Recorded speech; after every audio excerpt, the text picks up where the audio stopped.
The awesome pyramids of Giza in Cairo could only have been built by a people with absolute mastery of engineering, architecture, physics, mathematics, astrology, and a host of other sciences. Down through time after their construction, scholars and scientists from around the world have come here to study not only the physical structures, but who built them, how they did it, and why. Professor Yosef ben Jochannan is an Egyptologist, having taught at Cornell University for over 15 years. Dr. Ben, as he is affectionately known, has lectured widely on both sides of the Atlantic. His theme, the ancient civilizations of Egypt. His presentations have placed him in great demand by students and community groups, especially those of African descent. Perhaps the high regard he enjoys today stems from his long, unwavering theme that the ancient civilizations along the Nile were African. In his many appearances on Like It Is, he has said so emphatically, time after time, in the face of most of the curriculums and the Cecil B. DeMilles of our day. This is why Like It Is came to Egypt with Dr. Ben, to have him show us what he's been saying to us for such a long time.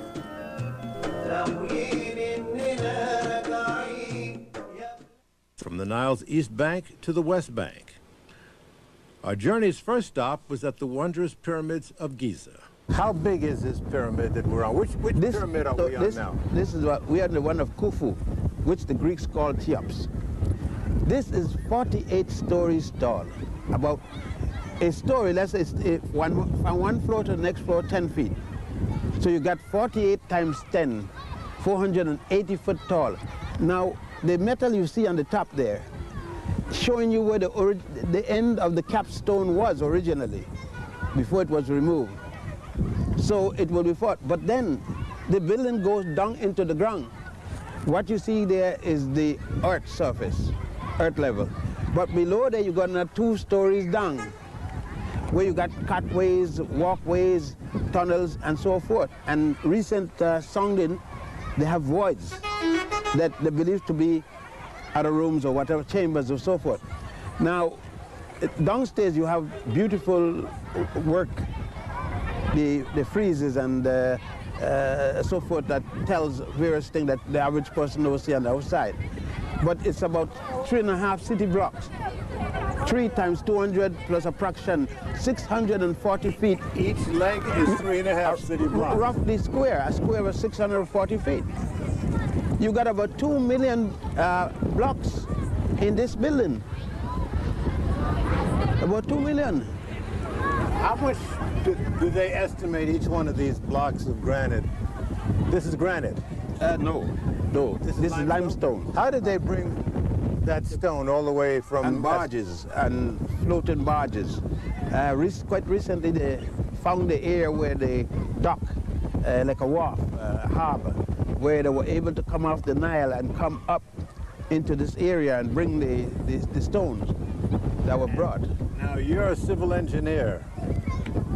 How was this thing built? How did they, once they got the blocks here, how did they put them on top of one another? What is the nature of this awesome building? There are a lot of theories.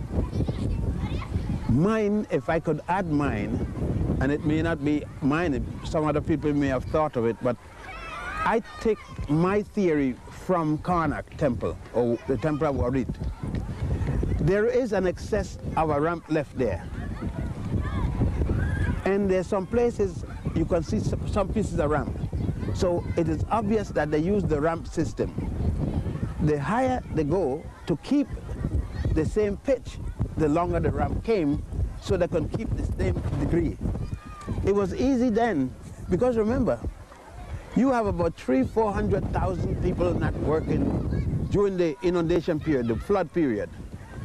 All of these monuments, wherever you go, are built in highland, above the flood level. So when the flood comes, these workers, these farmers have nothing to do. They have this. So it's not this myth about slave labor? Nonsense. Slave labor is nonsense. Pure unmitigated nonsense. These men were not guessing. They knew definitely what they were about to do. Is it true that each corner of this pyramid represents dead north, south, east, and west? It is. It's on target, as I said. The most modern engineering, geological, geosophical instruments cannot do this. Dr. Ben, was it always called a pyramid? And no, pyramid is a Greek word. Meaning what? House of fire. House of fire? Yeah, mid is like house. Pyromania. Pyromania, house of fire. Why did they call it that? Well, I could understand a firehouse. It's just like saying Heliopolis instead of saying on. On would be the sun or the house, the city of the sun. Well, since the sun was symbolically, Ra, was symbolically the expression of the deity, of the god, then here the Pharaoh was building a place where he could come in tune with Ra. That's why the solar boat, so he can go on to the Sea of Ra, the next world. So what is a pyramid actually? What is the function of the pyramid when it was built? It's the resting place, the final resting place for the body, the cat of the Pharaoh. People, all kinds of people have different theories, but the only one we can get from the ancients with reading the works, it was the final resting place. Now when you came here, like everyone who looks upon this, it blows your mind. Then I decided I got to study it, because I didn't come with intent to study. I came with intent to see, just to see. Well, who did you go to when you were here? You were just here on your own?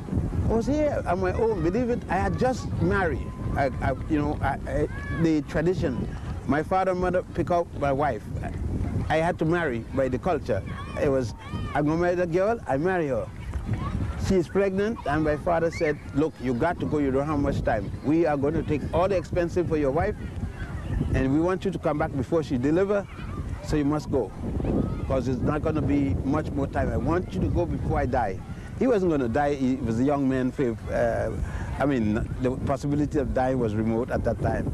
But he felt that he wanted me to see this, because I had been always complaining of people saying that I came from a place where people eat people, that in Africa this, in Africa that the whole Nile Valley that I was boasting of was nothing. And so my father said, no, when you come back, you tell me who doesn't have civilization. Is it you or the European? Now there are three here that are right alongside one another. Father, son, and grandson. I see. The father is one Khufu, the son, the one behind this, Afra, and the grandson, the last one, Menkara. Well, now, that high point that you were standing at, as you looked at it, which is which? There's a little trick here. You can't build a pyramid bigger than your father's or higher. So what Khafra did is build a pyramid smaller than his father's, but on higher ground. So it looks bigger. It looks bigger than his father's pyramid. So he didn't violate his father's instruction. But he did his damage anyway. He did the damage.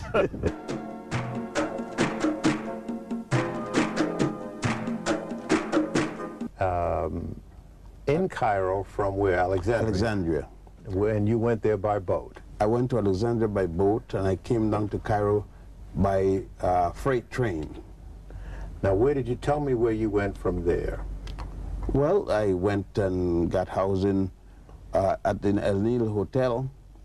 Then from the El Nil, I got a freight train going south, which is in this direction, until I got down here at Luxor. And at this point, the railway station is back away from the Nile a bit, the city of Luxor per se, not here at the waterfront. All right, now before we head on that journey south, you, of course, went to the pyramids at Giza. Yeah, I went in Cairo. At that area, there was only one building, and that was the Mena House, and considered to be way out in the country, way out. The cement village and all those places were not there yet. You went to the pyramids at Giza, and you were pretty much on your own, but you tried to join a group of students who were there with a professor from England. Is that true? Yes. Would you repeat that again? There was a professor by the name of Goodenough, and he had, I think it was 6 or 7 students. In those days, there was no school for Egyptology. You either was in a school for architecture, religion, archaeology or so, any of those disciplines, and you came and studied with a field man, and you learn in the field.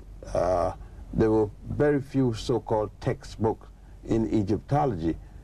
Egyptology was a thing which you did your apprenticeship with a person in the field. What happened when you ran into this professor? Well, when I went to saw the professor and saw what they were doing, it was right down the alley of what I wanted to do. What were they doing? They were digging, they were examining and looking at the reliefs in the various buildings. I asked to join in with them. And I was honestly told that they were sorry that they didn't take people of my color, and the exact words. And I said, well, it would be nothing wrong I was doing. I was willing to compromise, and I wouldn't get into their way. And he finally said, well, all right, you could stay and go around what we do, but you can't sleep along with us. You would have to sleep away from us. Tell me some of the names that you were referred as. I was called Snow White. By this professor? By professor and the other students. At time when they want to relate to me, they said Snow White or Black Boy. There were so many other names, Black Sambo. And they would come out and say it whenever they felt like it. Sometimes they would say African, and that's supposed to be an insulting word. To call me an African, I was supposed to feel bad, but that one I was very happy. When they called me African, I was happy that day. Did you get into the Museum of Cairo at that time? No, because the Museum of Cairo, they wouldn't let me go in there. You didn't go in the Museum of Cairo looking like me. You actually couldn't go in there looking like me. Libraries? Did you go to a university? They were not open to me. So you were really on your own? Yes. Egypt under the British at that time was no different than Georgia or Mississippi in the United States to a black person. The pyramids in Giza, did you just examine one, or did you examine all 3 and the Sphinx? I really at the time didn't examine per se. I knew that the tunnel, the downstairs or into the pyramid, that there were downstairs walkways and so forth. They weren't open to me at that particular time. Going through the streets of Cairo today, heavily congested, we see all the shops and a lot of people. Was it pretty much like that in those days? No. Cairo got 16, 14, 15, whatever million people. I think in those days, Cairo may have had close to 1 million, if that much. It had quite a healthy-sized city. But in 1939, I couldn't tell you the amount because I didn't have that leisure to look that close to the population. But I guess it was pretty close to 500,000 or something like that. Mm-hmm. All right, so you boarded this train and you headed south. And your first stop was Luxor, and then you went down to Aswan. Yes, the first stop was Luxor, and it took two and a half days to get down to Luxor. And then from there? And from there, I went, I heard there were quite a lot of things to see in the West Bank. I saw the East Bank, and then I could imagine what was on the West Bank. But I didn't have time to go to the West Bank because I wanted to go down as far as I could where the train went, and that was Aswan.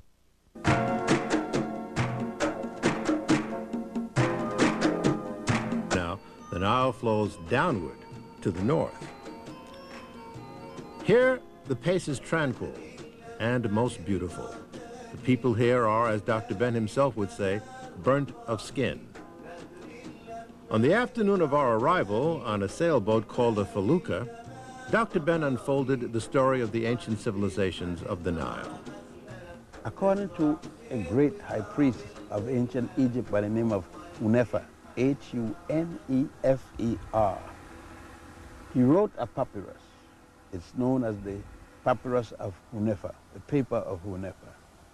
He said, "We came from the beginning of the Nile, where God happy dwells, at the foothill of the mountain of the moon."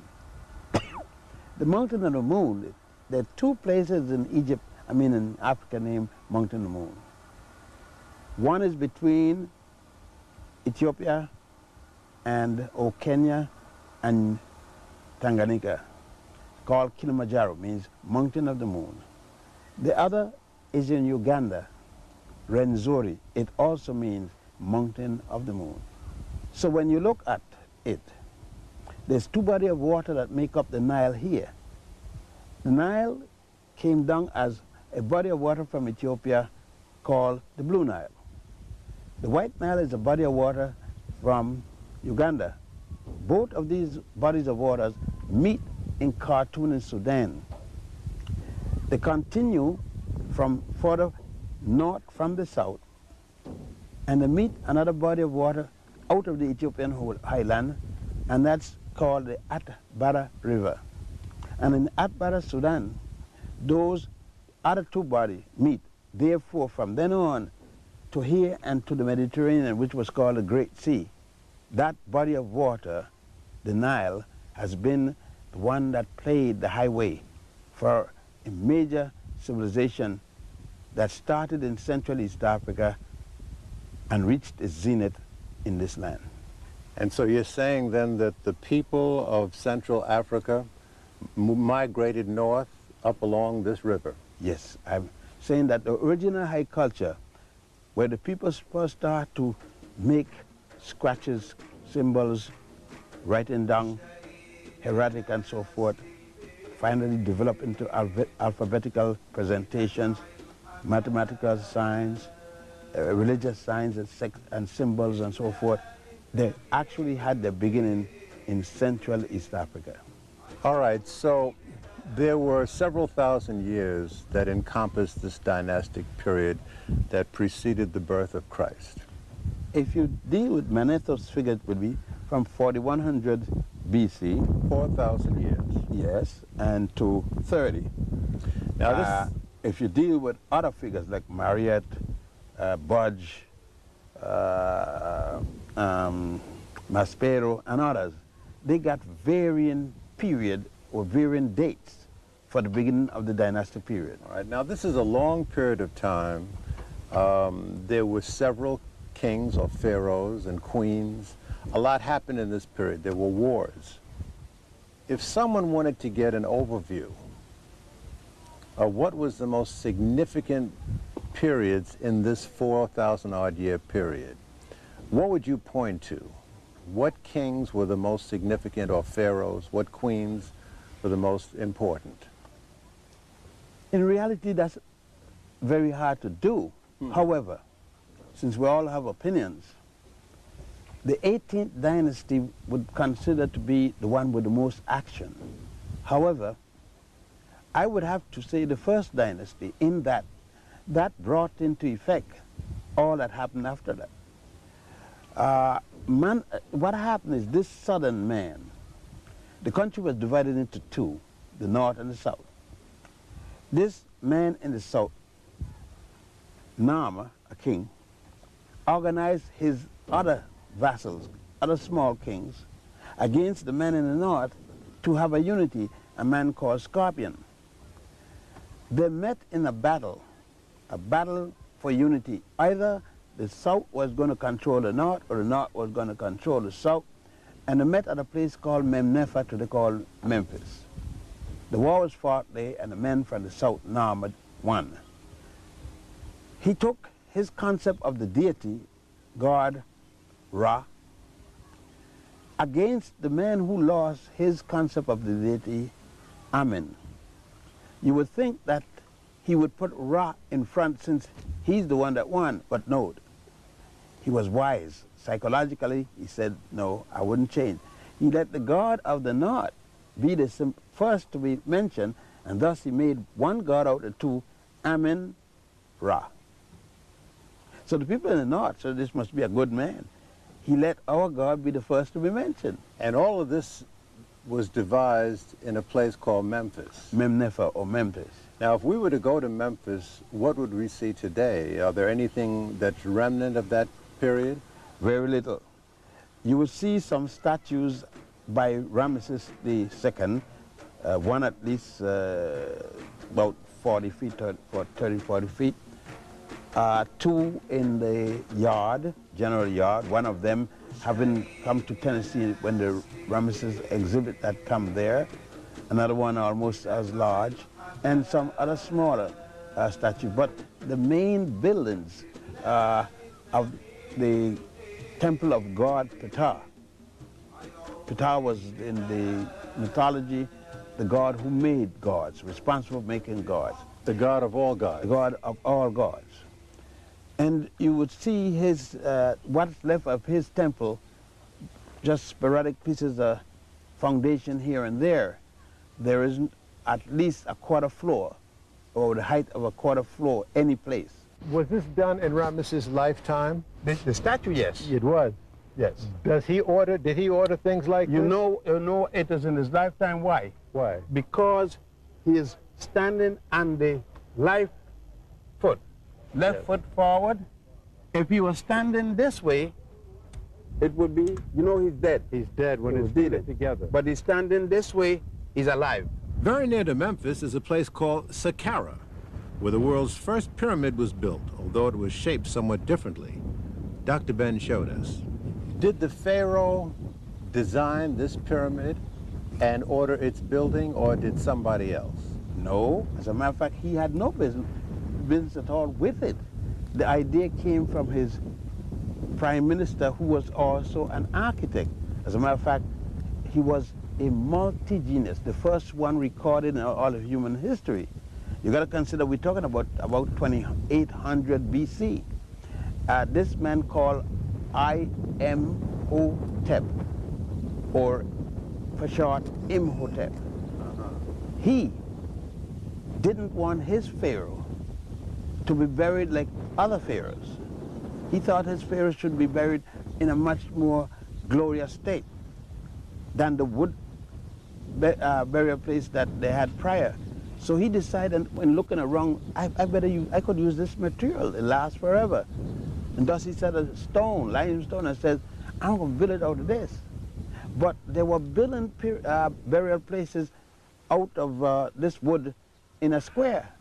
So he decided, well, look, I'll just use a stone or stones and the same procedure, and that will last. But when he was finished, he said, gee, it's going to last, but it looks like nothing. So he decided to put another layer on the top and recess them, set them back, and 6 of them set back, look something like wet cake. They become steps, and thus the term step pyramid.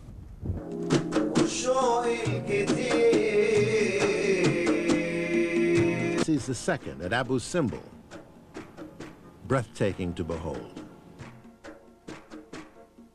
You can't look at these and say, they weren't Africans who were doing this. Why would they put somebody else's face? Well, it's an artistic rendering. They didn't have equipment to make thin lips and to make narrow nose, so they had to use that, and it wouldn't make. But then the little details of a fingernail, they had the equipment for that, but not for the thin lips. Is it important, though, to say that Africans did this? Oh yes, if no one had said the Africans didn't do it, it wouldn't be important. But since that had been said for no reason at all, they wanted to satisfy themselves that although they were not in history, that they did it. Now, since it is that the people whose ancestors did it could not say anything about it in the past, now is the time that they declare to the world whose legacy it is.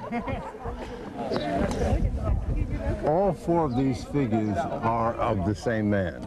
Ramesses II. Ramesses ruled for about 67 years and was an engineer. and is known to have commissioned, not only that, his architect was known to at many times had him come and do some supervision. Like our symbol, it said that he supervised the building of our symbol himself. So he was an engineer? He was also an engineer. He was a very accomplished man. So would he be qualified to be called a priest? He studied in the priesthood. He took the reign of his father in 1298 when his father died. And he ruled till 1232. Some people vary a few years one way or the other. Some say 1230, some say, but around 2 years isn't going to make a difference. How long did he live? He ruled from 1298, according to Maneto's figure, until 1232, 67 years. But how long did he live? He lived to be 98, something like that. 98 years? 98, 97 years old.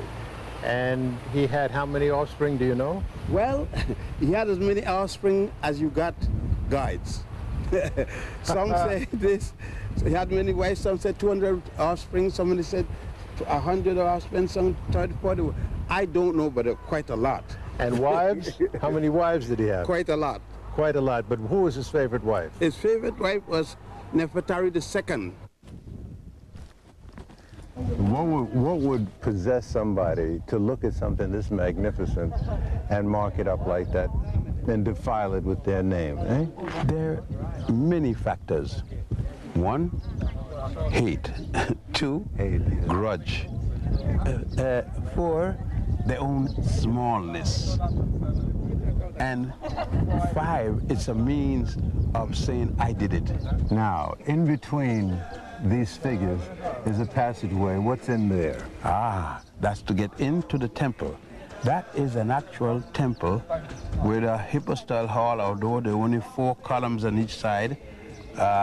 And then on the walls, you will see the wars that Ramesses II fought with the Hittites and others. Of course, no record of the war, any war with the Hebrews, none whatsoever. Right. And at the end of the corridor, there's a little chamber. What's that? There's what you call the antechamber, and the next chamber to that, the last, would be the Holy of Holies, or the sanctuary. Holy of Holies. And inside the Holy of Holies will have the triad. Like you have the Trinity. Yes. That's where the concept of ancient Egyptian in every city had a holy triad, T-R-I-A-D, 3 gods. Normally a god, a goddess, and a god. A god, the father, a goddess, the mother, and a god, the son. The holy trinity that Christianity adopted. You notice this side. These are supposed to be the Asian captives of war of Ramesses II. You notice that? Carefully. Now let's shift side. These are supposed to be Nubians or generally Africans, but they're tied the exact same way as these on the side. Yet, in America, in the classroom, these are called Negro slaves of Ramesses. But these are called, in the same textbook, by the same professors, Asian captive or Semitic captives. Prisoners of war. No. Yes, prisoner of war here, but slaves there. Now, what made the difference? Go and see. I can't possibly imagine. All right, my brother.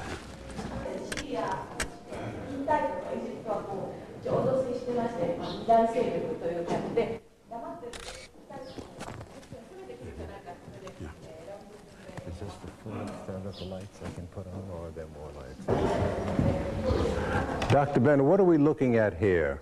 What is he filming? That is the Opet procession, the procession of the priests.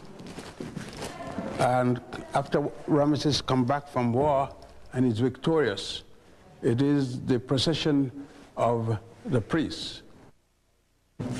Here is before God Ptah.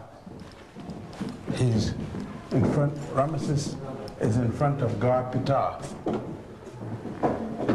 appealing for long life. What are we looking at? the war of the Hittites against Egypt, Ramesses pursuing and fighting the Hittites. If you notice, the figures show you the strictly African characters. So that's him on top of the chariot. Him and his chariot. And he's driving them out. Yes, right. That's Ramesses slaying one of the enemies. And he wouldn't be slaying an ordinary soldier. He's slaying either the mayor or the king, but he wouldn't be shown slaying because his men killed the regular men. Who was he killing, though? The Hittites. The Hittites. Hittites. And who were the Hittites? The Hittites are people from Asia. All right. And there he is again. That's right. And notice. Waging war. That's right. Now, and there he is wearing a suit with a penis cup, by the way.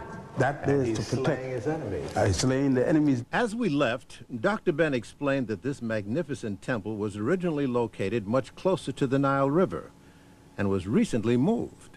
So they had to raise this 100 feet up and back 600 feet. 5 nations assigned their best engineers to move these temples to higher ground to avoid them being engulfed by the rising waters from the newly constructed Aswan Dam. The monuments could not be moved intact, so they were painstakingly cut into smaller blocks and reassembled at this present location. The rescue effort cost a then estimated $36 million and was hailed as an engineering miracle. And rightly so. But what then does one say of those who originally created all of this, some 3,287 years ago?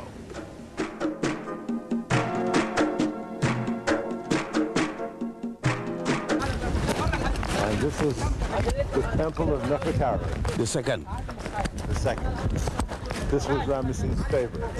His most favorite wife. This is Ramesses. And he lived to 99? About 97. 97, I'm sorry. Good man. Yes, I think he was that. Now this is Ramesses again. This is Ramesses. That's a goddess. That's Hathor. Hathor, I can tell by the horns. That's Nefertari. And see the graffiti there too. The mark of graffiti and them all over. It's typical of the behavior.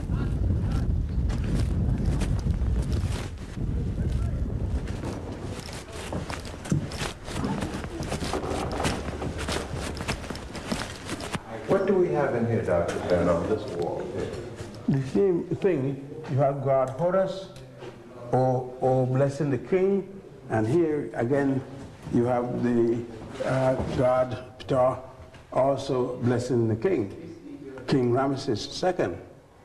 Nefertiti in front of Ptah. Now this is a goddess. Yes, it's by her headdress. But Nefertiti come in the person of goddess Hathor.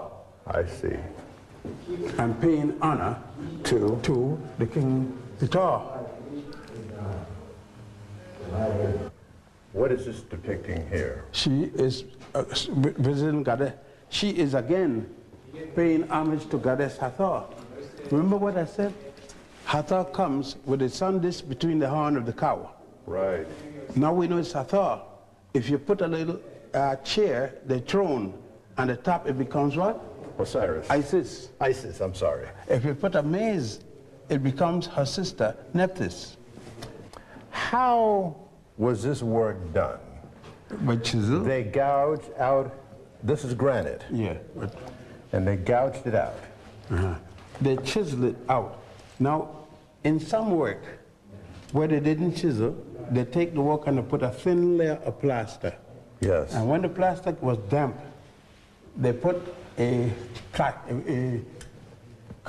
plate of the design, lightly.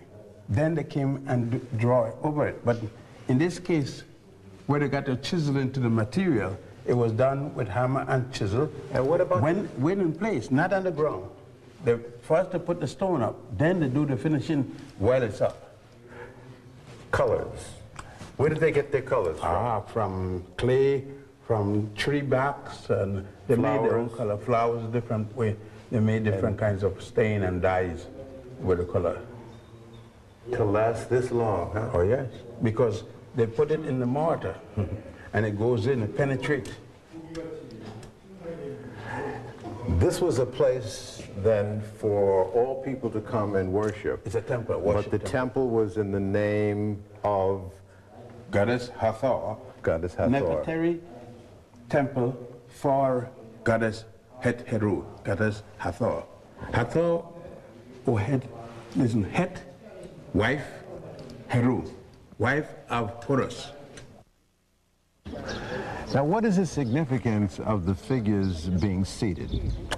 Well, the Pharaoh was at rest and he's sitting on his throne. Okay. See, next to him on the side is his throne. And because Nefertari's feet are one in front of the other, she's alive. Oh, the whole thing is alive. And you know he's alive, he's sitting on the throne. The only how you would know that he's dead if he had crossed his hands. No, even if the foot together is sitting down, he has to have crossed his hand, which you could do sitting down also, like an X. And then you will see the flail in one hand. Yes. And the crook in the other. That means death. He's dead. But he's one of the pharaoh who in real life had a beard. Because even in alive, they put a beard on him. Look at those lips. Look at that nose. Can you say I see my father there? At his ancestors? I mean, there can be no doubt about it. However, that's not Charlton Heston. Yeah, no. and Nefertari is not Elizabeth Taylor. Thank you. I noticed that between his knees there are cartouches. What do they say? His name? Amen Mary Ra. Ah. Ra Mary Amen. Ramesses. Ra Mary Amen. So that's a standard that they established to identify themselves as the cartouche. The monarch was represented by the cartouche. If you don't see the cartouche, you can't. You might have seen a statue look exactly and say, this is so-and-so. You can't say it because there's no cartouche. To be sure, you must have the cartouche. But now to identify the god and the goddesses, you don't necessarily need the cartouche because it's the head, and the headdress. Yes, that never changed for the one goddess is never shown with the other goddess appear. You got to be careful in only 3 cases. Nefertari, I'm sorry, Isis or Aset. Yes. Heru or Hathor, and Nephthys. You got to be careful of them because they're represented with a cow's horns. All of them? And a disc within the cow horn. So how do you tell between? On top of the disc, you have a little throne. That's Isis. Yes. Without the disc, yes, it's Hathor. And with a little maze, it's Nephthys. I saw it, right. That's the way you tell one for the other. Because if you see it, with one, it's impossible to be. If you see the throne and the disc, it's impossible to be anybody else than Isis. So and just to keep you alert, they make do you that, huh? they make you look for that loan to see who it is. Another temple that had been rescued from the rising waters created by the dam, the temple at Philae. What god is this temple honoring? Maybe more so goddess. Goddess. Goddess Aset or Ast, otherwise called Isis. Isis is the sister of her husband, god Asaru, Asar, otherwise called Osiris. When was this built and under whose dynastic reign? Well, the earliest period for this will go back to the Roman period, the Greek period. And the Greek period doesn't start any earlier than 332 BC because the Greeks came to Egypt as conquerors during 332, but it didn't start at that particular time. It is supposed to have been started during around 70 or so, before the Common Era. Before we get into more of the religious meaning, just architecturally, this whole alignment, the alignment of these columns is just magnificent. And it's just an architectural wonder unto itself. Did it have a ceiling? Was it covered? Yes, you could see some of the slabs there. It was all covered, but you would notice something else, so that you could notice that this column over here isn't finished, isn't complete. Yes. That show you that all that beautiful thing you see, you notice that they're in different stages. They would bring the stone and put them in place. Then they would carve them. That's very important note. But you also would note that there's a difference in the typical ancient Egyptian column as against these. These have made transformation in the design. I see. And whereas you would see, these are multiplicity of design concepts in there, and as you go up, you see the difference in change. Here you notice the fluted part is very narrow. Yes. With 3 bands, 4 bands, whereas a little further up, take the third one, the fluted column is wider, the flute at wider in dimension. I see what you... Now, are all temples, including this one, basically the same in structure, that there's an ante-chamber and it goes back until you get to the Holy of Holies? Basically, they start out with a people's court, open, and then if it's a large temple, it would be other courts with different pylons, or that would be a pylon. There'd be inner pylons. Now, after that, there will be a hypostyle hall of column, or otherwise called a pillared hall. After that, there will be an ante-chamber, which would be prior to the Holy of Holies. Which is always at the end. Generally, the Holy of Holies is the last room to the east. Most of the worship temples are on the east bank. Most of the funerary temples are on the west bank. And the reason for that is Ra rises, God. Ra rises in the morning and comes up in the east. In the night, Ra goes to the next world, go to sleep, and go down in the west. These 2 major edifices here, there are figures that were there and they've been chipped away. Who was depicted here, and who chipped them away, and why? Well, the central figure in all of these scenes, in this particular temple, would be Goddess Isis. This is her temple. And when you look at this, you will see Goddess Isis and other gods, God Horus, which, by the way, is her son. But you're dealing with Horus, or Heru, as the proper name would be, at various periods of his life. You would see then various gods. You see there, Goddess Hathor, which became the surrogate mother of God Heru. So the story is going to give you, from here, you will see other phases of this when you go to other temples. When we go inside, we will see that the early Christians set their cross, and they're going to put them on columns and on the walls. They set their various instruments for worship, like altar and so forth. You mean they commandeered this temple for their own uses? Right. They considered heathen and pagan, but they used the same heathen and pagan temple for their own church. This is the purification rites, or baptism. You see the water, symbolically the water, comprises of the ankh, yes, and the was scepter. Both things together, intermittently. Ankh, was scepter, ankh, or scepter, as the water. See, they're hanging down there at the bottom? And this Who is being baptized? The Pharaoh. Now, as we go back in here now, that is the altar that the Christians use. The original altar that the ancient Egyptian used, that has gone.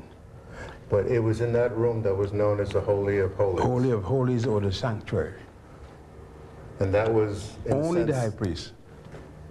in a sense, then that was violated. Oh yes, oh yes. That is the most sacred part of the temple. Our tour was now in full stride as we left Aswan and headed north, that's down the Nile, toward the city of Luxor with all its many important temples, as you will see in our next special edition. For a trans- You in all the time that the ankh comes from the cross, not at all. There is an ankh and there is a cross. Ankh there and a cross to your left and up. They mean two different things, have always meant two different things. Never has one been the other. Outside the main temple are lesser temples. Now this is off of the main temple, which is behind us. What is this here? This is a kiosk. What's that or mean? a small little chapel. And it's the chapel belonging to goddess Hathor, Heru. Now, what's unique about this temple, if you come here, look at there. And you see God Bes. This was originally the original god of the Nile, god of the life, because the life was life source.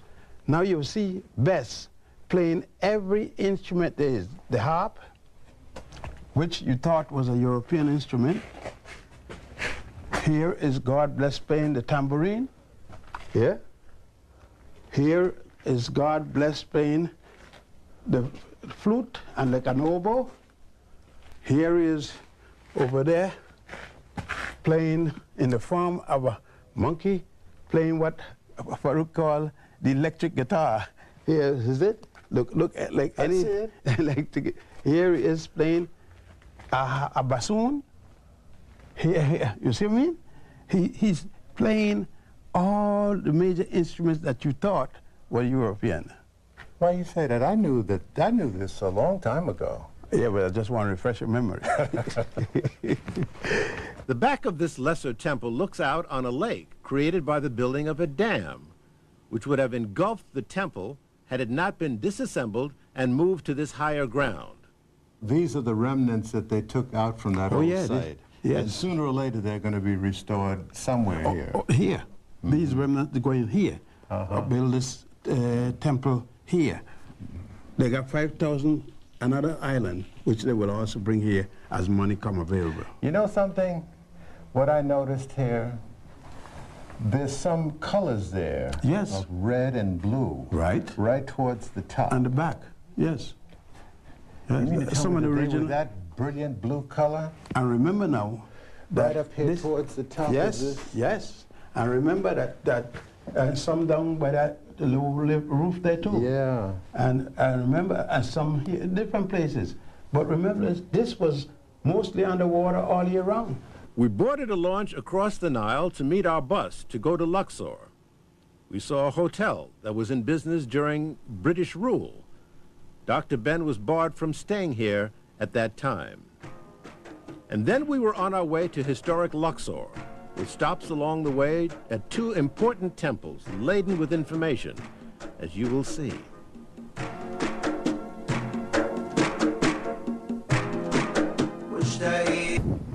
This is a temple of Komombo, the double temple of the crocodile-headed god Subik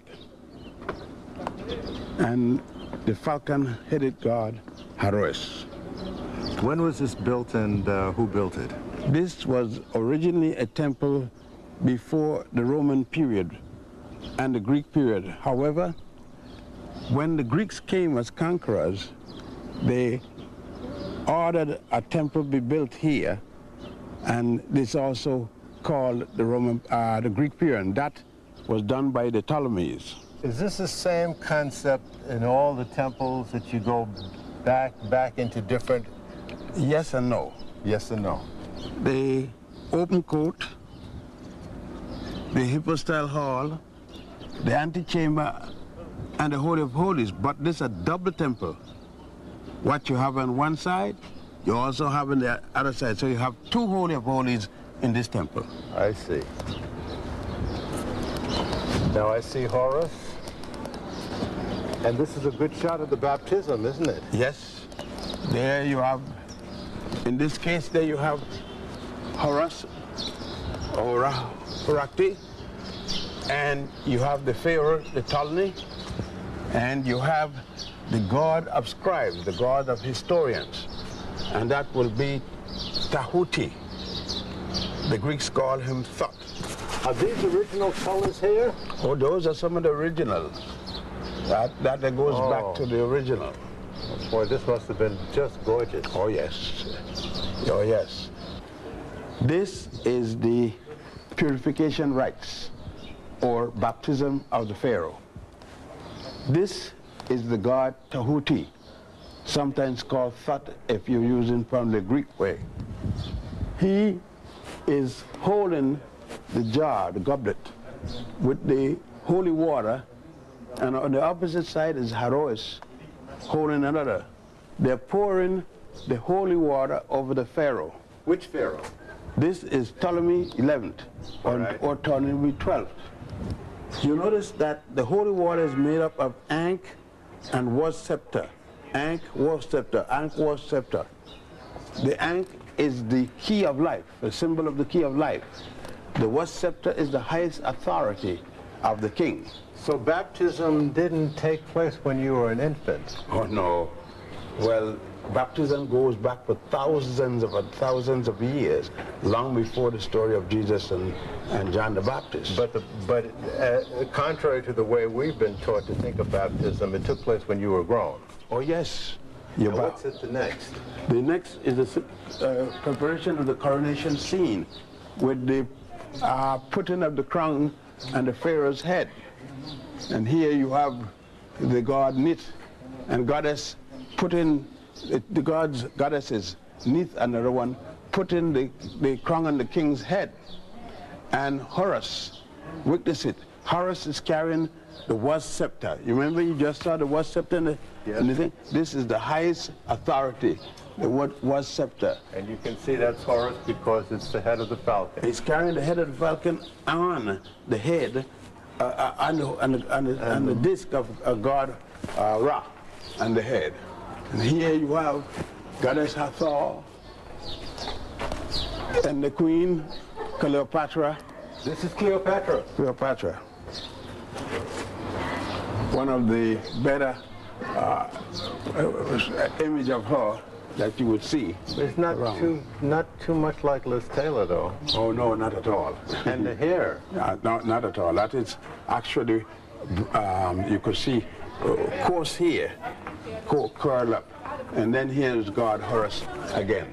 Over on the right, yes. Heroes in this case.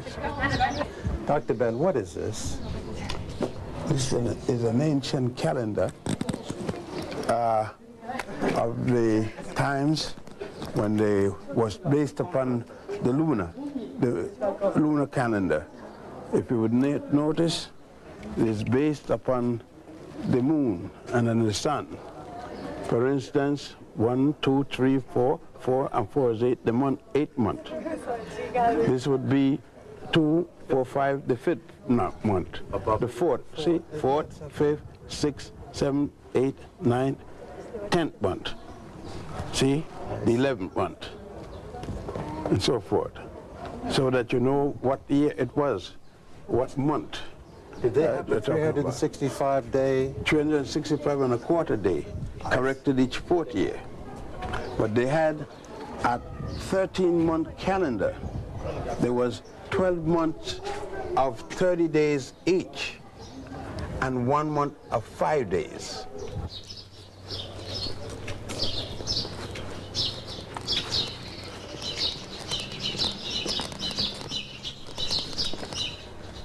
Go ahead.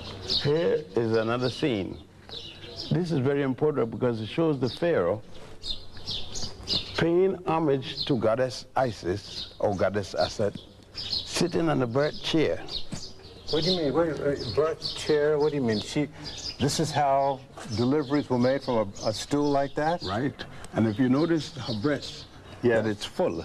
Yes. Full of lactation for when she has a baby. And notice again that the stomach is large, Yes, showing that she is pregnant. But equally, you notice they were prepared just in the event that she had any trouble. Here is the surgical instrument. If she had run into trouble. All these surgical scissors. Scissors, the knives, the scalpel. The scalpel up here. Up there, you have those little things that they use to retractors and everything like that. Isn't that something? Those were old instruments. And here is the man, Imhotep, who used to be the great Saqqara, the step pyramid. That's right. And look at this, where you used to wash the hand to keep. You see, they said that Pasteur, and Madame Curie and all of them started thinking about cleanliness. This is way back there. One had to wash one hand before one committed surgery.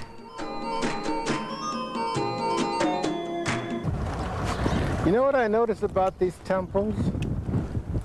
They've been worked and reworked over. Right, so they were different period. And each period they did their own thing on it. Somebody came and either occupied or continued. What's and this? If you notice all the way down, the water would come in from the river.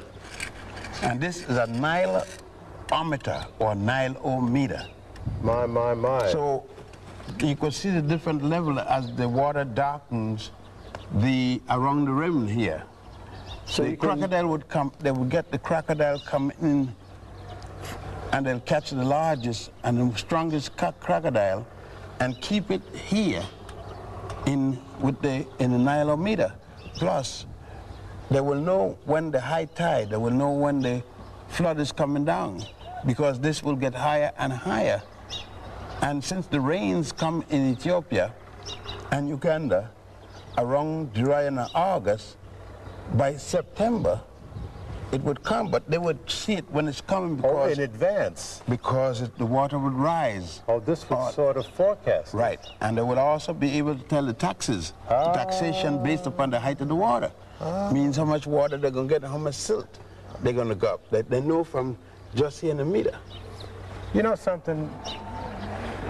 While I have you here, I've noticed that in the tour groups, I haven't seen many tour groups of color here.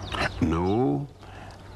In 1957, there was one. I introduced the first one in 1957, a few professors, as a matter of fact, it was 9 people. And I kept bringing 10, 9, 5, things like that number. The first large group came in 1978. It was a group from California I brought. They came from Watts, the Penang Institute out there, medical group. It was by Dr. King and others, and they were called a NUS group. Well, without getting into too much detail, my question is, why don't we see many groups here of color? Even to this day, 1994? Because our people have been given a bill of goods that only the western part of Africa we could relate to. We've been trained that way by the school system, by the churches, by the synagogues, the mosques, and everything, that we had nothing to do with this part of the world. And that's been the mission of your life, to correct that. Is to show it, quite to the contrary. All right, let's press on. Oh. Our next stop was at the huge temple at Edfu. This is the big one. It's the biggest singular temple except for Karnak, Warit. Because Warit is a series of temple within a temple. How many pharaohs added and were involved with this temple? 8. 8? That's all? That's all. Ramesses had his hand in here. Oh yes, everywhere. Mm-hmm. There's no place that he didn't have a hand. All right, so there is The Pharaoh. Horus? The Pharaoh. Thor? Pharaoh greeting Horus. Yep. So you got it down, Horus. That's Horus. Listen, don't Got mess it down with the pat. kid. I know now. You beat me up enough, I know.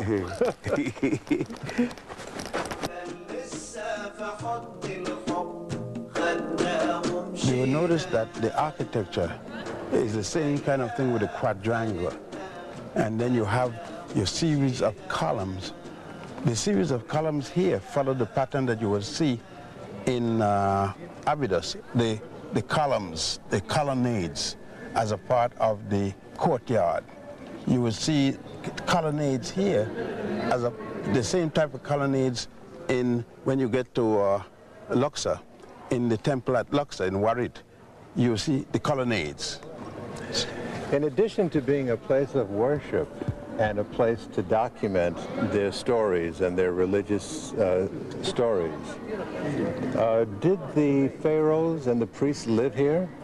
They live next to the palaces where they were going to be buried. What do you mean palaces? The king's palace was where the burial place would be, more than where the worship. They never lived where the worship temples were. Why haven't we seen any of the palaces? They don't survive? We haven't been to a mortuary palace yet. All the palaces we've gone thus far is worship temples. When we go to the West Bank, we have not been in the West Bank yet. Do you have any idea why these courtyards are so huge? Well, they built monuments to the deity. They were building to the deity, and they built large, colossal thing to the deity, saying to the deity, I pay tribute to you. Now, how did they get up there to do the inscribing upon the edifices there? Well, that was easy. They built scaffold. That was easy. When they get up to there, they would build a scaffold, and they had ramps. What we are looking here is a dramatization of the story of Horus revenging the murder of his father by his uncle. You would notice that he harpoons the hippopotamus representing his father, because he's a god, and you can't show a god being killed. So this hippopotamus is the symbol of the bad god, which is his uncle, Set-Typhon. And what do we have over here? He turns up the animal, hippopotamus, but they continue the struggle with the bad god, the hippopotamus. There it is, see? And he harpoons him.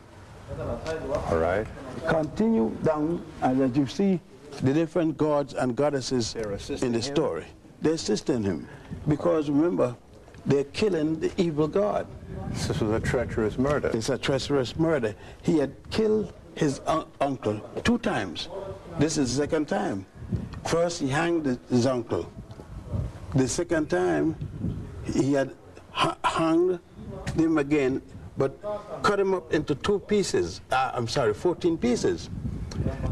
The one piece that was missing because it had been eaten by the Nile catfish, but that we will see elsewhere. Here, they're being greeted. See the ladies hitting the tambourine?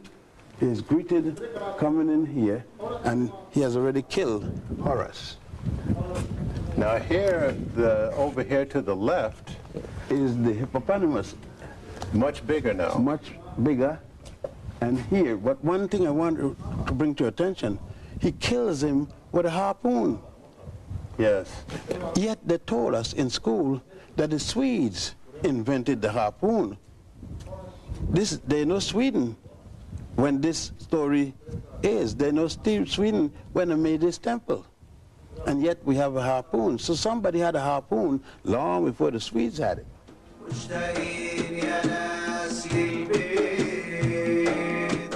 The top are of Hathor, is that correct? Yes, all of it. In there. All of these faces? All of the column heads is Hathor.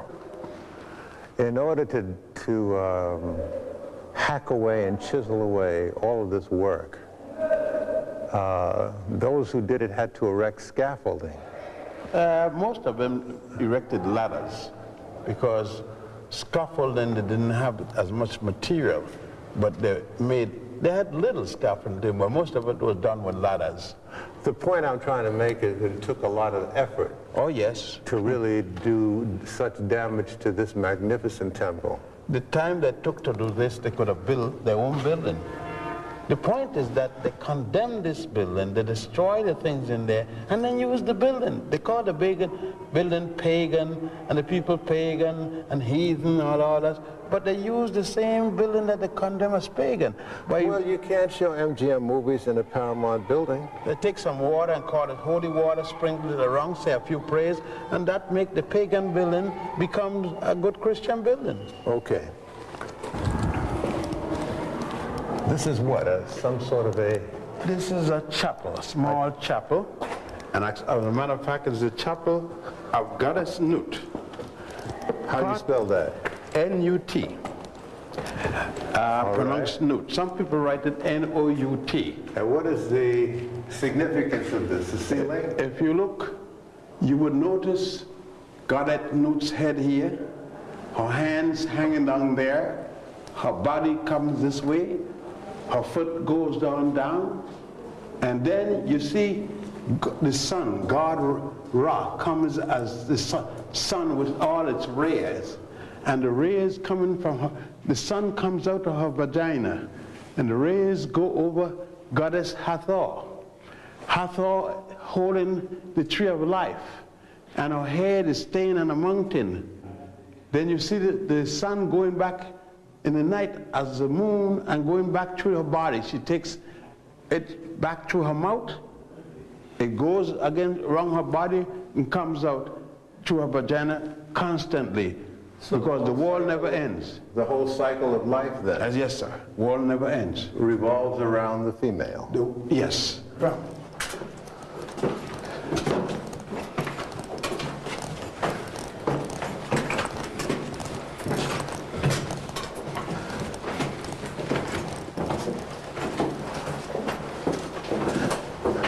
Out now. Oh boy.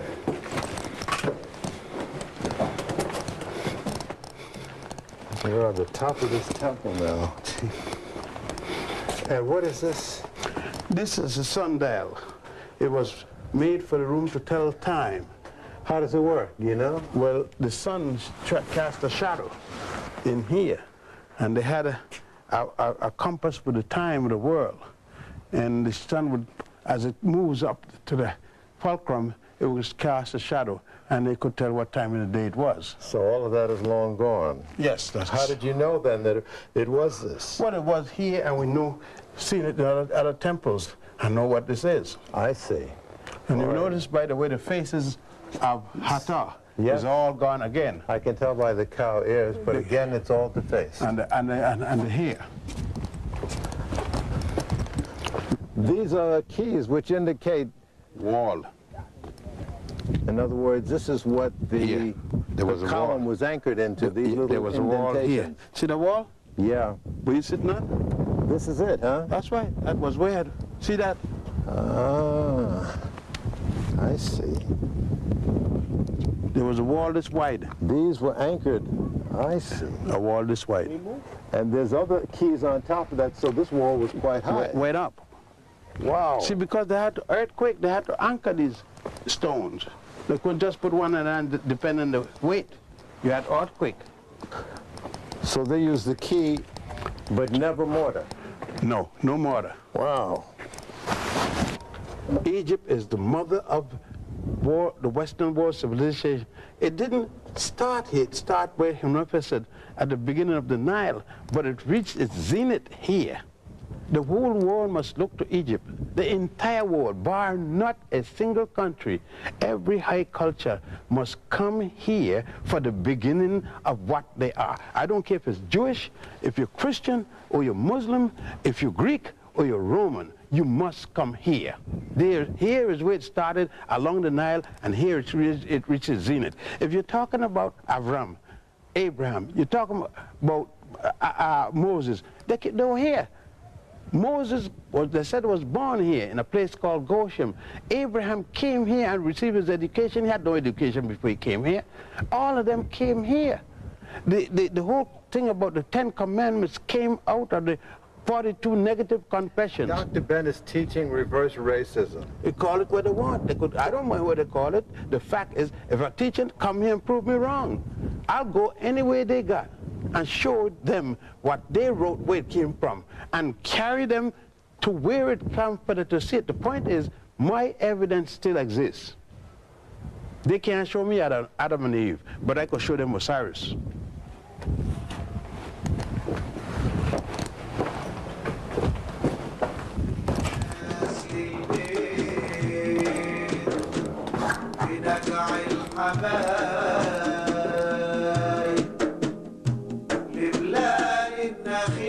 Luxor, and set out across the Nile for the Valley of the Kings on the west bank. We passed through a small village and got a different kind of visual treat. It was market day. We got a chance to look at the everyday folk of today's Egypt.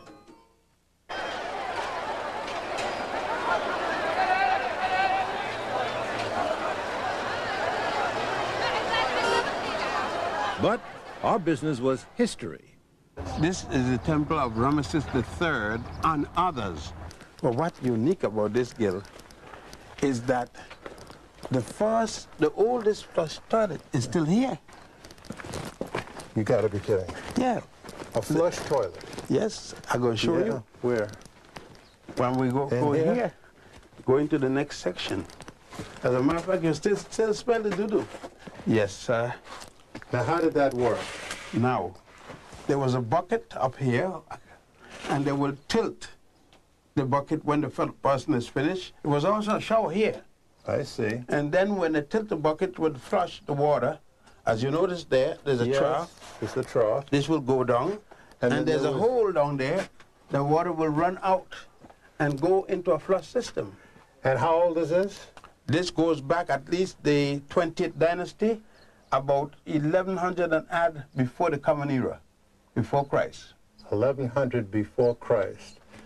Where was Rome at that time? Didn't exist. 100 years at least before there was a Rome or Greece. Interesting. Interesting.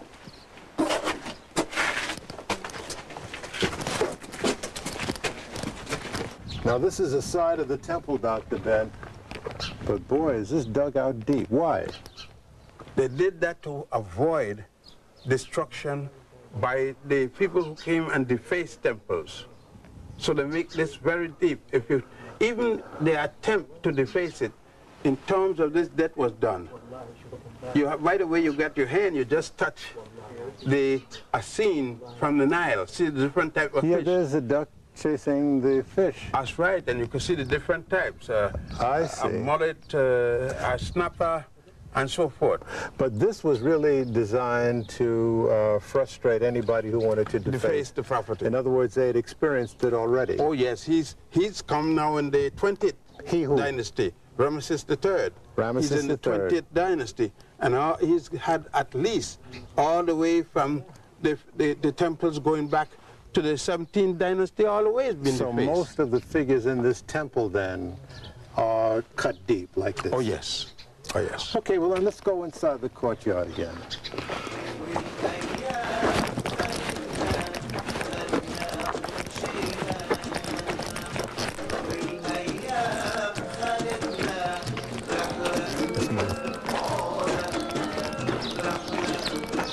Lord, what a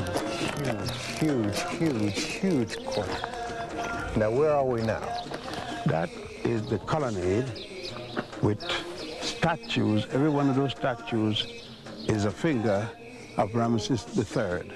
And you notice he used the same method of presenting himself and his sons as Ramesses II did.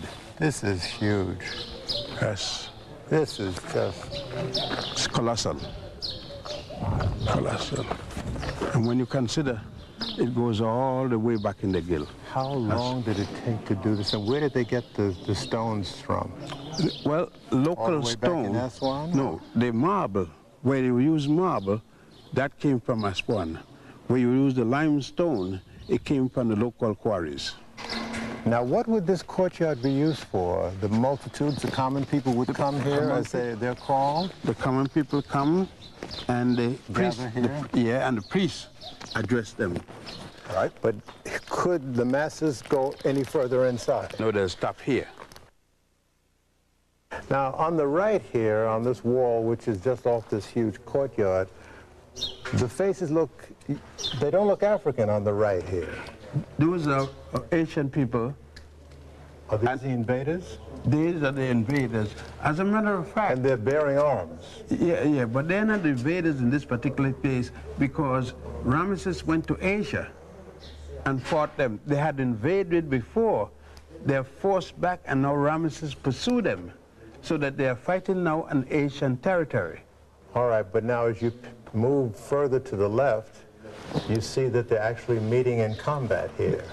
But then has a sword. You notice that the distinct different in features.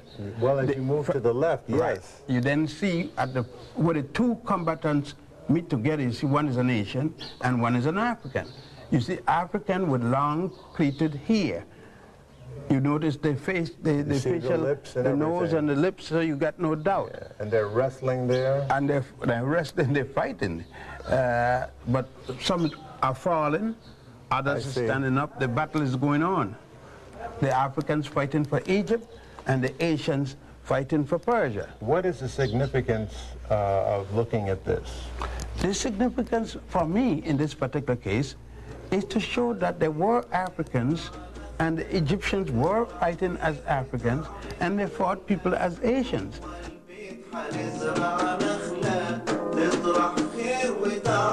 Of a statue of Ramesses II, which weighed over 100,000 tons intact. We also saw workmen who were working to restore this funerary temple site. This funerary temple was where Ramesses II's corpse was prepared for burial. And Dr. Ben also showed us some Roman arches that weren't built by Romans. Those are archways for the granary. When the Pharaoh Ramesses II had his complex, for the men who were working here, they had a granary where they could store their food and everything. What is the significance of looking at this? The significance is looking at it to see that in architectural and art school today, they teach that these arches are Roman arches and are Greek arches. And these arches existed before there was a Rome or a Greece. Ramesses died in 1232 BC, and Rome or Greece wasn't built until at least 1000 BC. And then Dr. Ben threw us a curve. In the Valley of the Kings, he showed us a temple for a queen. Now, Queen Hatshepsut is one of the few women who were pharaohs. The only woman who ruled as a pharaoh. Other women ruled as queen, but she's the only woman to rule as a queen and a king simultaneously. She claimed she was not born of an ordinary person, but she was the daughter of a god and a goddess. And that gave her the right to rule as a king and as a queen. What god did she worship? Did she recognize Ra? Yes, Amun-Ra, everyone. The only person who did not worship Ra, per se, was Akhenaten, but everybody did. Amun-Ra, she said, was her father. One of the wonders of this temple of Hatshepsut is where it was selected, because it's in sort of a cove, isn't it? It is right up against the mountain. If you went inside, you will find that it goes into the mountain. This is the hypostyle hall of the chapel. The chapel is in that door where you can't go in. You used to be able to go in, but you can't go in anymore. So all of this was enclosed at one time? Oh, yes. It had a ceiling? Oh, yes, and had a ceiling. It's like a hypostyle hall. I see. And you notice the ramp up. It ramps up. Yes, yes, yes. It goes high. It goes high up to the high up. It went right in there. Right. It We go up can't higher. get in there now. No, and behind that door was the signature of her architect, Samut, which they got a rumor. I want to emphasize, rumor. There's no written proof that she had an affair with her architect. Holy of Holies is in the back? Well, no, if you could use as a shrine, there's no Holy of Holies. This is a funeral temple. I see. There wouldn't be. I understand. You could look to the right, to the left there. You will see it. And then in every one of these columns, you see the Hathoric head and all four sides. Who is this up here Where? on the next level? That's her husband, Thutmose II. That's Thutmose. You see, her father, you got to know a little history about her, how great she was. When the Hyksos were here, that's the first foreign conquerors of Egypt. She stood up to them? They came from Asia, around the Oxus River. They came and destroyed the 13th dynasty and started the 14th. By the time of the 17th dynasty, people here, kings from here, a man by the name of Amus I, got mad and organized the forces against the Hyksos. To drive them out? To drive them out. He got killed on the battlefield, and his son, Thutmose I, took over. Continued the fight? Continued the struggle. He got killed on the battlefield. His daughter, who took after him, took over above the second because he was too young. She took over the battle and pursued the Hyksos. That daughter would be Hatshepsut. Hatshepsut. Makare Hatshepsut. She was a rough lady. She was a strong woman. She brought women in the government in certain positions, but she did not allow women to interfere with the priesthood, to go into the priesthood. They developed their own system called the priestess, but they were not allowed to participate with the men. Yes. A Nubian queen, plus the fact, Gil, she started what is today called women liberation. Oh yeah, brother. Today what you call women's liberation movement, she had done it thousands of years before. Amen. That's what I like to say. Two tombs here that are known of. Perhaps the best known of which is the all but vacant tomb of Tutankhamun. Best known because the boy pharaoh's tomb was discovered intact in the early 1900s. Egyptians working under an Englishman named Howard Carter came, quite by accident, upon a few steps leading downward, this in November of 1922. Carter was contacted and he ordered the digging to continue. They found the tomb of King Tut, a sensational find. The treasures of this tomb were brought out into daylight for the first time in thousands of years.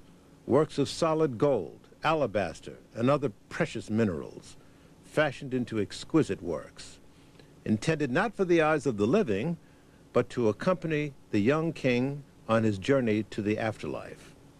Then Dr. Ben and I took a look at the tomb of Ramesses IV. If you look at the ceiling, Gil, you see there are different examples from the papyrus, the various papyri you see, like the papyrus of Ani and so forth. And the wall quotations from the various holy books. Goddess Ma'at to recite the 42 admonitions to her, otherwise called the negative confessions. From which came? From which came 10 of them is called the 10 Commandments. Moses supposed to have gotten it on Mount Sinai, but I don't know how he could get that when it was already been taught to everyone in Egypt at the education center at Luxor. Luxor was then called Set. The Greeks came and changed that name to Thebes. The Arabs came and changed it to Luxor. What we're not looking at, though, is the architectural achievement. This passageway and this whole tomb is cut into the side of a mountain. It's cut into the side of a mountain, and then it is smoothed, then it is carved, and then painted into the beautiful colors you see here. Wait, they had to know what they were doing as far as tolerance? They are the architects and engineers. This wasn't haphazard guesswork. And what is this? What is this? The tomb actual sarcophagus? And where the body was put into, hermetically sealed. That's the big one, and there was a smaller one inside of that big one. So plus the wrappings that the body was in, and kept the body for thousands of years. And this is the tomb of Ramesses IV. Ramesses IV, one of the Ramesside kings. The Valley of the Kings looks down on a flatlands area that is almost level with the Nile River. And in this area stands the huge colossus of the pharaoh Amenhotep III. This pharaoh sired a son who would have a major impact on the religious concepts of succeeding civilizations, because this son, Amenhotep IV, also known as Akhenaten, formulated the concept of one supreme god, known as monotheism. These gigantic colossus were carved out of a single piece of sandstone. Dr. Ben and his accompanying guide talked to me about these colossus. Why are these colossus so far away from the Valley of the Kings? Yes, they were in front of the temple, funerary temple. That time being 18th dynasty, they have been constructed temples so far to mislead the grave robbers. Tell me something. Do you ever have the feeling that they haven't found all the tombs?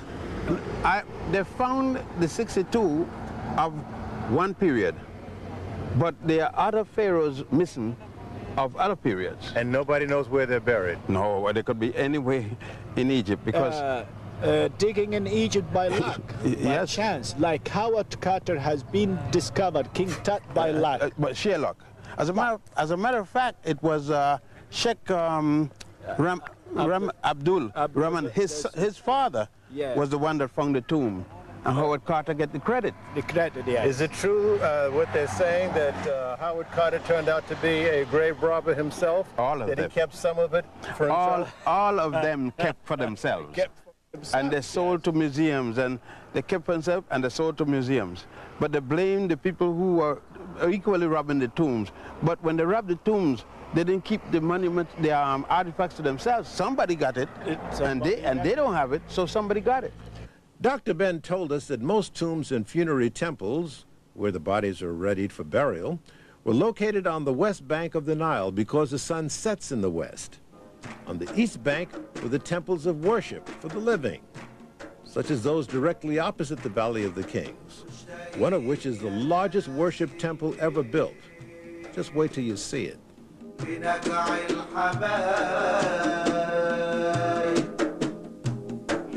on the west bank of the Nile in the city of Luxor. This hour begins on the east bank, where Dr. Ben took us to two important temples in Luxor, one of which is described by Dr. Ben as the largest temple ever built, anywhere, at any time, as you will see. Two temples first. These were built by three main pharaohs. The first was Amenhotep III, then his son Akhenaten, then Ramesses II. All right, now, as we turn around, we will see the main entrance to this temple that this walkway leads into.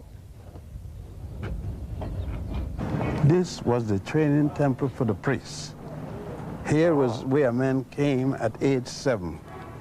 He remained for 40 years. 40? Yes, to complete. The training of the priest took 40 years. One could not be a priest unless he was 47. What could entail such a long period of study?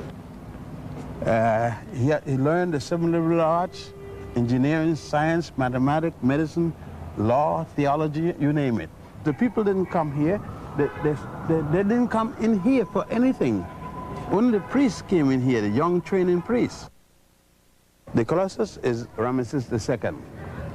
Both of them? Yes. So he had a hand in this too? Oh, yeah, he built this section. He built from where the Colossus is to the front. Aha. He added this section on. Right. This section that changed, you notice the angle of the main access line. Now, beyond these colossus, we see these long, tall columns. Hippo-style hall, the hall of columns. What is that? What went on in there? That's the aisle to go through. Just the passageway? The passageway. What was the relationship between the priest and the pharaoh? The priest was, the chief priest was the advisor of the pharaoh, and the priests were under the domination of the chief priest, not the pharaoh. They related to the chief priest. So these priests had a lot of power. Yeah, they were the people of knowledge. They advised the aristocrat or the pharaonic system. They were the head of the educational system, which the Greeks call the mystery system. Now again, I see this passageway begins to ascend, which means we're headed towards the Holy of Holies. Yes, in a sense, that is true in its total sense. However, this particular chamber doesn't move you directly into the Holy of Holies. Not yet. No, but I can see up ahead. Yes, you go into the colonnade, the court of colonnades, the court of the priests, where the priests assemble those in training, and they would walk around these colonnades. You see columns on three sides, double columns, where there's a walk. It's called the colonnade of the priests.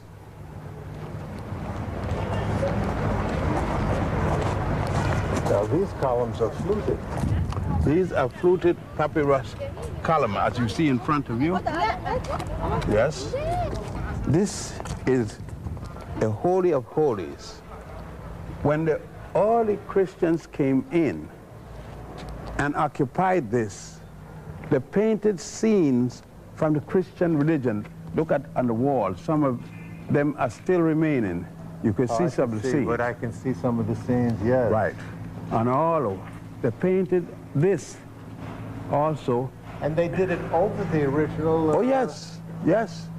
I see. You could see some of it is gone now, and they painted over the originals. When we start to enter here, you see certain quote-unquote Gothic arches where the early Christian used. They took, look at that piece of column where it's upside down. Look at the foot, the legs. They didn't worry even how they put it. That's upside down. They used the stone from another temple. What about this concave entranceway here? Who built that? That was done during the Roman time. They tried to make the imitation of what the Romans had developed by this time. And they put that there. What the Africans had developed by this time? But what the Africans had developed, they added to it.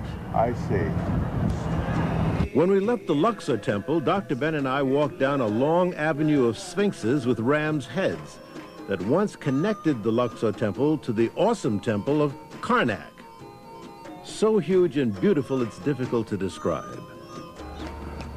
It is a temple that started way back in the 12th dynasty. Under which pharaoh? They are not certain.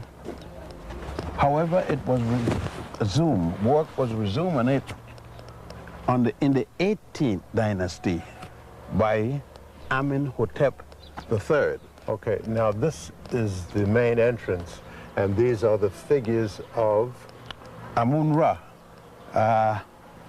In the form of a ram's head, a lion body. Standing between the two paws is God Amun-Re.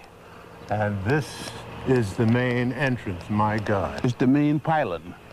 As you notice, these stone, the pylon, this thing was even touched good. Because you see the rough stone, see? There was rough stone all over, see? Now, this is done this side more than that side. But even so, there's hardly any work done comparatively because they had to smooth out this temple here. And why? Because the work, you place the stone in place first, then you do the finished work. And they never got to do that? They never got to do it. Okay. I mean, it'll take another century for them to finish this temple.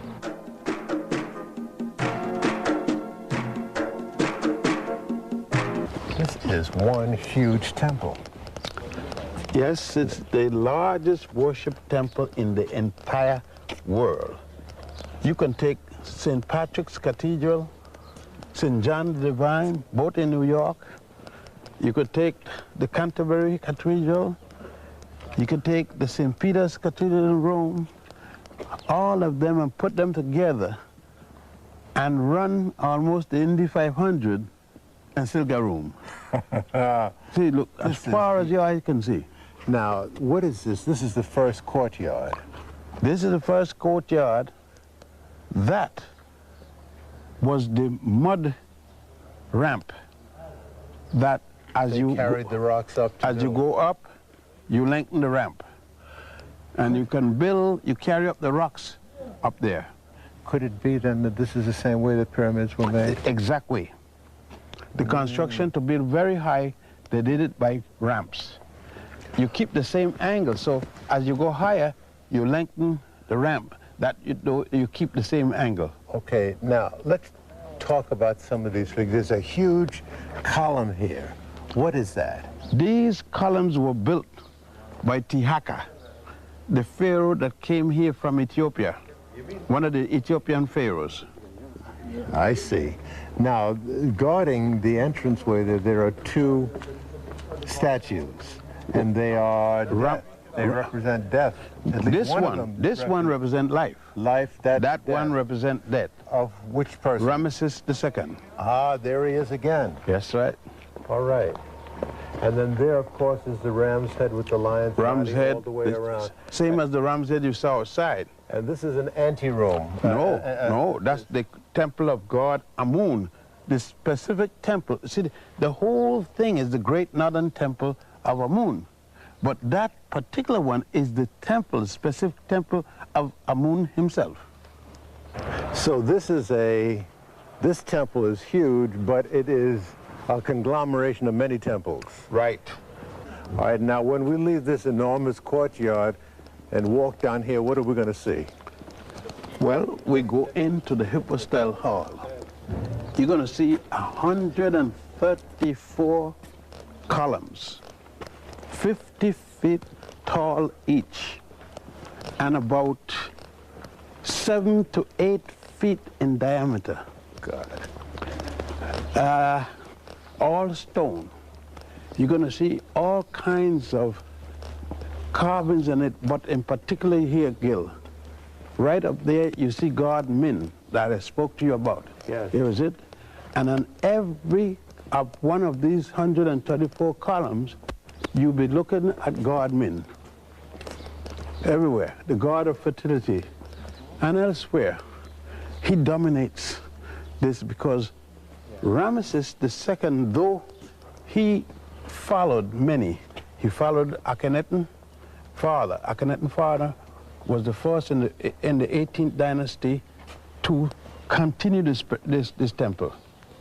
These columns supported a ceiling. This was enclosed at one time. Yes. If you will notice, there is a low ceiling and there is a high ceiling. Yes. At that section was the low ceiling, and you would notice, right looking between these two columns, you would see a kind of grid pattern going from the low column on top.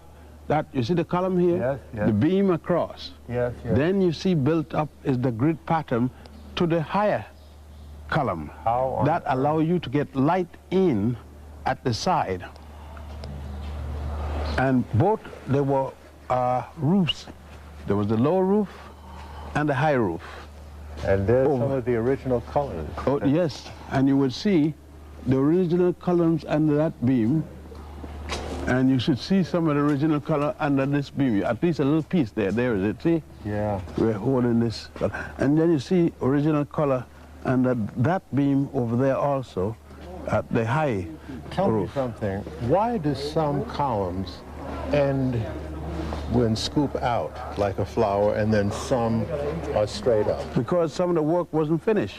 And this is the papyrus form column. You got to, because this is in the south, the column, the capitals of the column are made like a lotus flower. When you go to the north, the capitals of the column are made like papyrus, unless they got what they call the mix capital, where they integrate both papyrus and lotus or other design. And you know what's also astounding is how well laid out these columns are. Oh yes. The,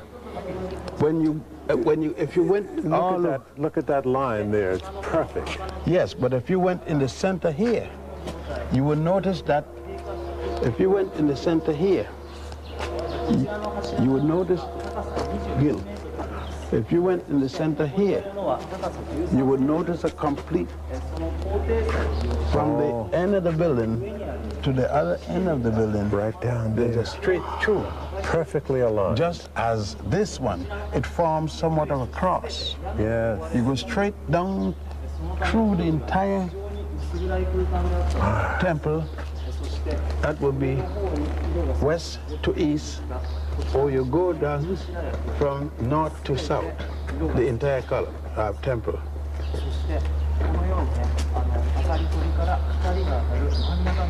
Amazing. Just amazing. This is about 6 stories tall.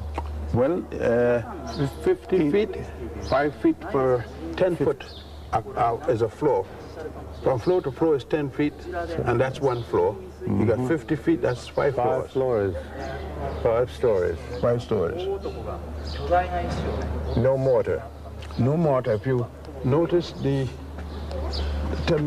there's a good example of the original column, the face there. There's no mortar. The joints are perfectly as if they were sanded.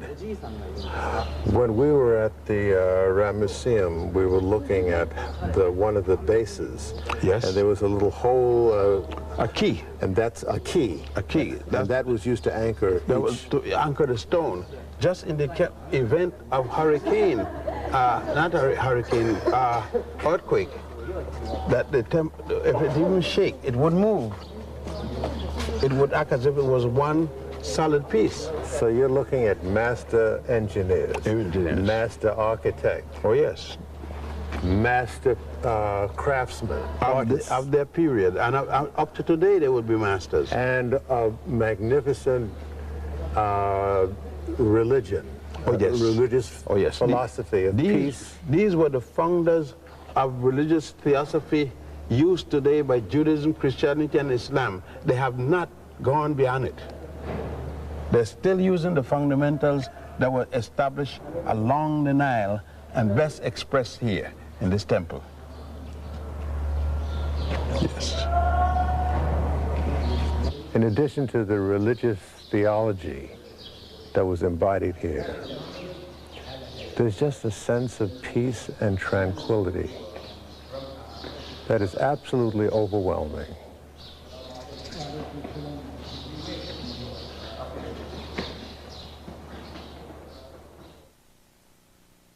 Of a god for whom this magnificent temple was named.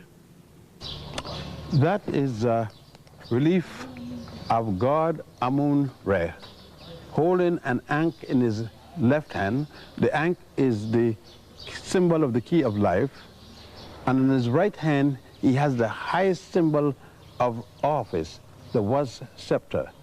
In front of him is Ramesses II, the pharaoh, giving him a gift of something to drink.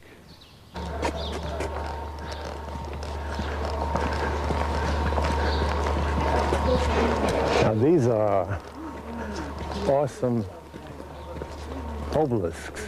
Yes? Which is a Greek name, is it not? Yes, it means a needle-like pyramid. In fact, you notice on the top, shapes like a pyramid. And that used to be coated with silver and gold. Really? Yes, they call it electron.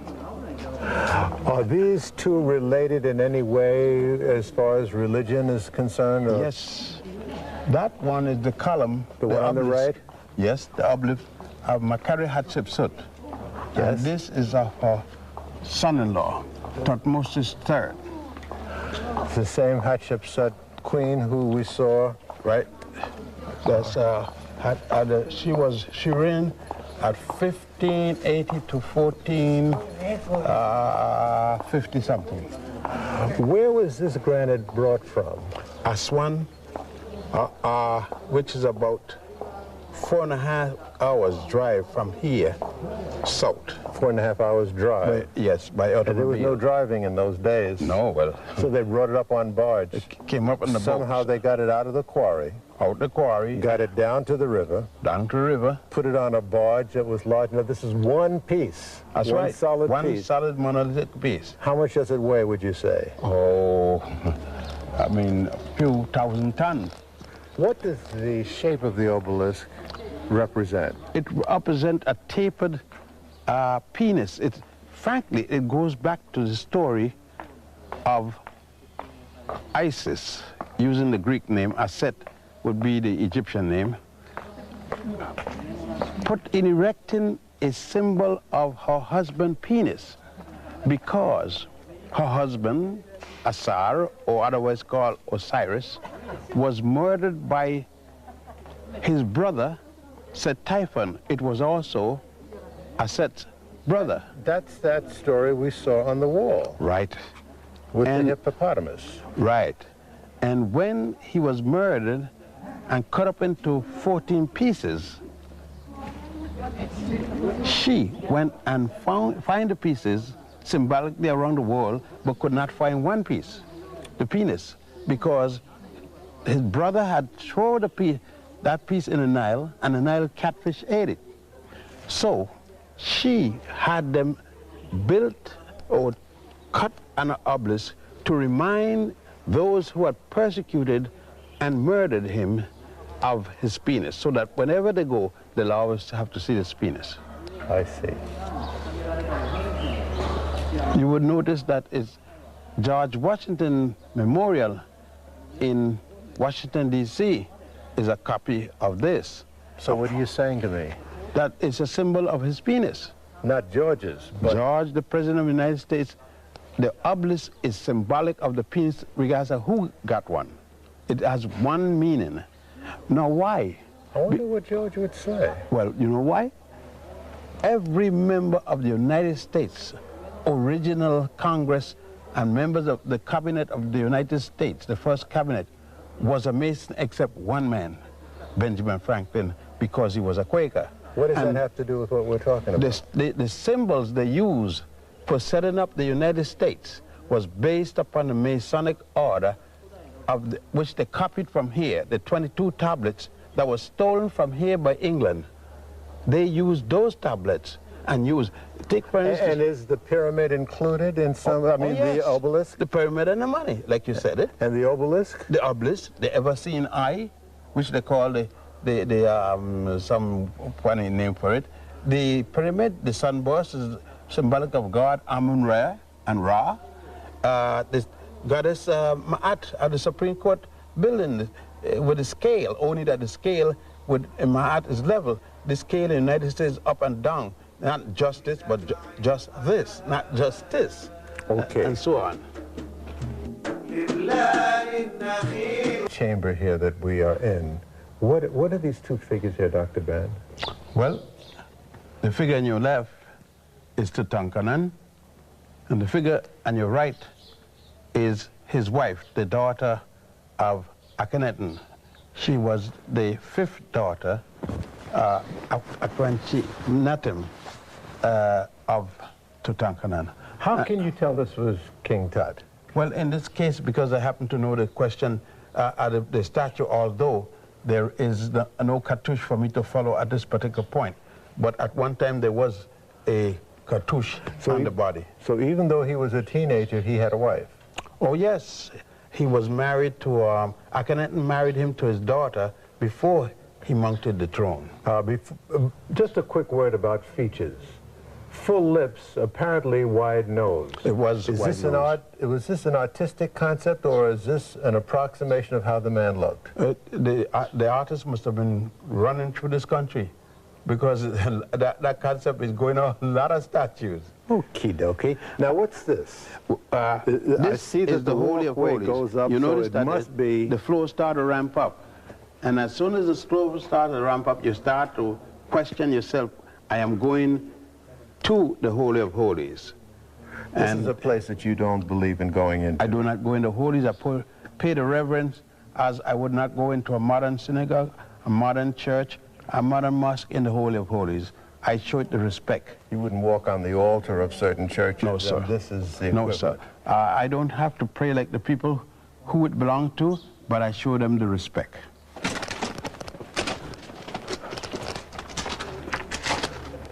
What is this?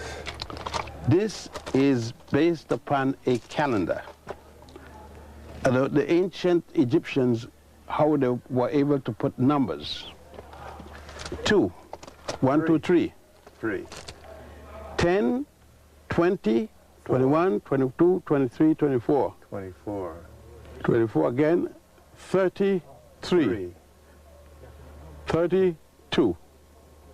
I see. 100, 200, 10, 20, 30. 230.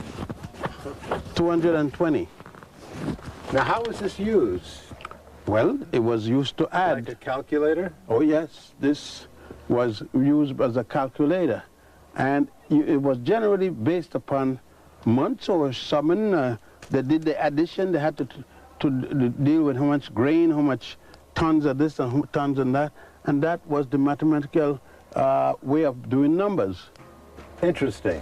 Mm-hmm. How long did it take you to put all of this together? In my head? I guess a few years. A few years? Yeah, you don't... A few decades?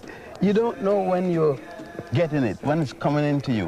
What do you say to somebody who's looking at this program that we're doing and their head begins to swim? What do you say to them about how they can hope to deal with this? My advice would be, don't get perturbed. It's a process of education and it takes time. It took time to build and it took time to understand. It took more time to build it than it takes time to understand it. Now we are going to the temple of Thutmose III. Yeah, I hope. What? The painting of Jesus. Oh. And Joseph and Mary. The Christians use this temple.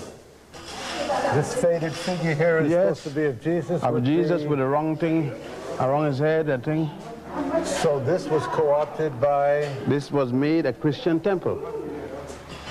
Look at the other, and you're going to see more. Here. You see it? There. Yes, I see it.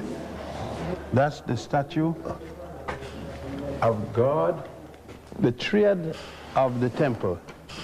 God, Amun, Amun-Re, his son, Khonsu, God Khonsu, his wife, goddess Nut, the holy triad, which the Christians copied and called the Trinity. You look at the top of the column, see some still color, and you see Jesus, Joseph, and Mary, and you see where they copied it from. They cut that up to make it look like a crucifix, the early Christians. Not only did they... How do you know this? Well, because we have the evidence of the paintings there. I see. We have the evidence of the cutting of the thing by...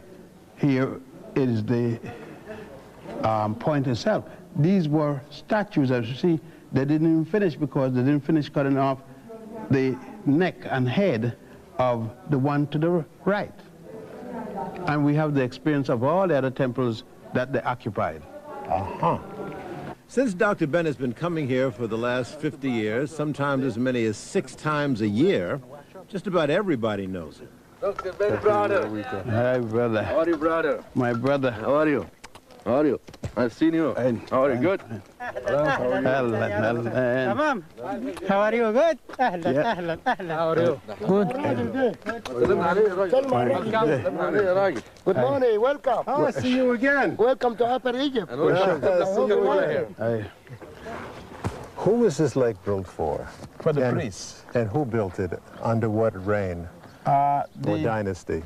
Oh, this lake was built during the 18th dynasty under the reign of Amenhotep III. And what is the purpose of this lake? So that the priests could clean themselves. The priests in every ritual have to take a bath. Anything that he does in the temple, and anytime he enters the temple, he must wash himself before going. Anytime he eats, he must wash himself before putting in food in a dirty body. Was there such a thing as a priestess? Yes, but they didn't come here.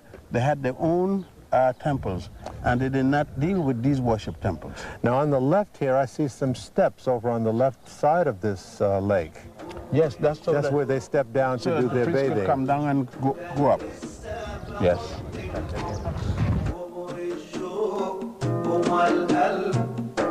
Let's ride north to see two temples. En route, there was some time to sort out and digest all that this man, Dr. Ben, had shown us. It took almost 2 hours to reach our first site, the temple at Abydos. But I know she had to fall.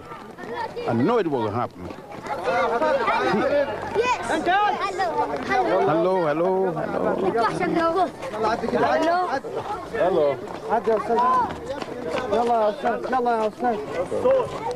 Go on your foot. We don't need that, Al.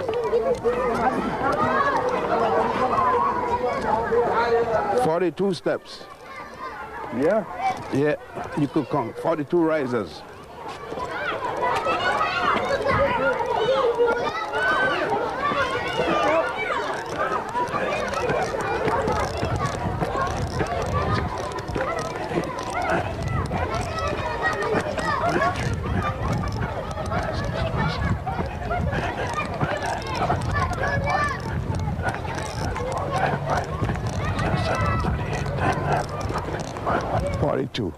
This was built originally by Pharaoh Seti I. It was extended by his son, Ramesses II. What you are seeing here, this section was built by Ramesses II, and then... There's that name again. Everywhere. You're going to see him everywhere. There is Ramesses showing you his father also and himself and the god Osiris. This was just a place of worship for him. It was more than that, because when we go outside in the back and up to the rear, it is where Osiris is supposed to have been buried. Oh, really? The god of resurrection. It is here that the one who was cut up in pieces. Yes, with the back of the temple of Seti I. All right. And sitting on the exit and egress and ingress temple of Osiris. All right. Now, what happened to Osiris? And when you say egress, that means go out. Yes. That means he went out through this tunnel here. Right. What happened that led him to go out through that tunnel? He was murdered for the second time and completed his stay in the world, as you know it, and went to the netherworld. Well, let me take you back a bit. For those who may be confused when you say he was murdered a second time. What was the first murder? He was hanged by his brother. Yes. His wife, goddess Aset, appealed to God Ra. God Ra gave him the power to bring him back. She and the god of death, Ampu, otherwise called Anubis. He came back and the brother heard that he was back again. The brother came and killed him for the second time. This time cut him up into 14 pieces. As depicted on that wall. Right. All right. And he somehow, he survived that. Yes, his wife again